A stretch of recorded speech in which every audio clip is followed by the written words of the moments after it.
তারপর দেখলাম এদের দুজনকেই ম্যাচ করে, একদম না, এটা ওদের জন্য ভাবা ছবি, ওদের কথা ভেবেই। এবং 48তম ছবিটা ছিল দৃষ্টিকোণ।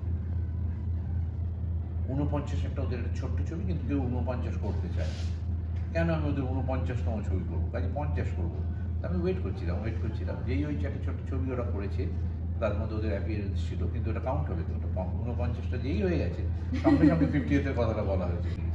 আমি নিজেও জানি এটার মধ্যে একটা এমন একটা ইউনিক জিনিস রয়েছে। এমনকি অন্য প্রযোজকরা আমাকে ফোন করে বলেছেন বা যখন দেখা হয়েছে, কে বানিয়েছে ট্রেলারটা, কে বানিয়েছে। আমি বললাম যে আমার এডিটার এবং আমাদের ক্রিয়েটিভ টিম রয়েছে, স্ক্রিন প্লেয়ার রয়েছে, সবাই মিলে আমরা মাথা লাগিয়ে এটাকে একটু অন্যরকম করার চেষ্টা হচ্ছে। কারণ প্রসেনজিৎ ঋতুপর্ণার 50তম ছবি, তার বাইরেও বড় জিনিসটা হচ্ছে একটা ছবি, এবং সেটা আমাদের ছবি। সেই ছবিটা আমাদের কাছে লোকের অনেক প্রত্যাশা থাকে।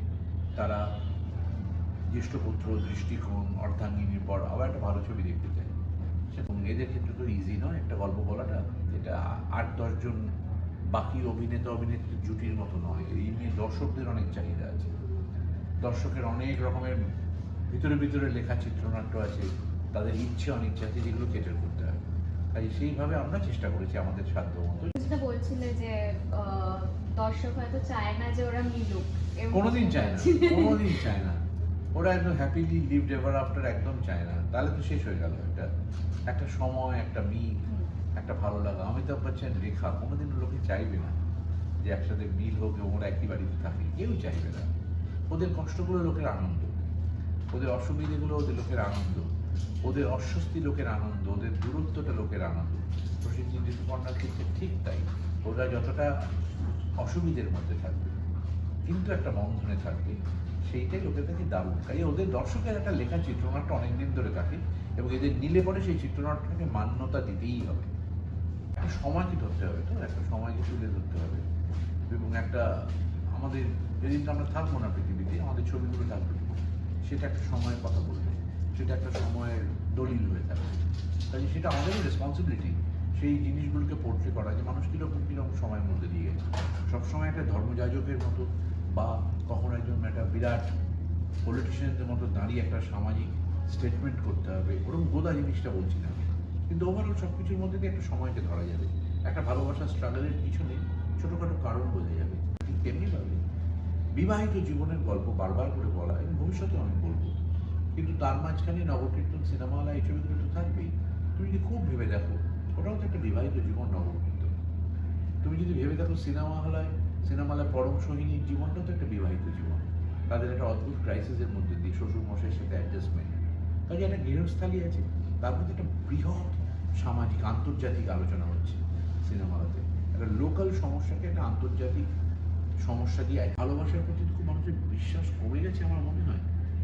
হ্যাঁ, যে কোনো জিনিসেই দুমদাম, আমরা এত বন্ধু বান্ধব আত্মীয় স্বজনের মধ্যে ডিভোর্স দেখি। আজকালকার ইয়াং ছেলেমেয়েরা বিয়ে করতেই ভয় পায়, তারা মানে বিয়ে ভাবলেই 10 বার ভাবে, 20 বার ভাবে। এখন সেটা খুব তো ভালো নয়। ভালো নয় মানে কি তারা ভুল করছে তা না, আমাদের সময় তাদেরকে সেই কমফর্টটা দিতে পারে না। আমাদের তো দায়িত্ব হয় এমন কিছু কিছু ছবি, এমন কিছু কিছু গল্প বলার, যাতে ভালোবাসার প্রতি একটা আস্থা থাকে। এটা এক একজন পরিচালকের অ্যাপটিটিউড, সে কীভাবে দেখছে। কাজে আমাদের গর্ব হয় আজকে সিনেমা নিয়ে আমরা এই ধরনের ছবি বানাই, আমরা এই ধরনের গল্প বলি। আমি অন্যদের উদাহরণ ইচ্ছে করে দিচ্ছি, এটা কনসিয়াসলি, যে নিজের ছবির কথাই বারবার বলছি, কারণ সেই ছবিগুলোর দায়িত্বটা আমার বলে। তাই অনেক সময় আলোচনা হয় না যে আগে কি সুন্দর ছবি হতো, এখনো হয় না। একদম না।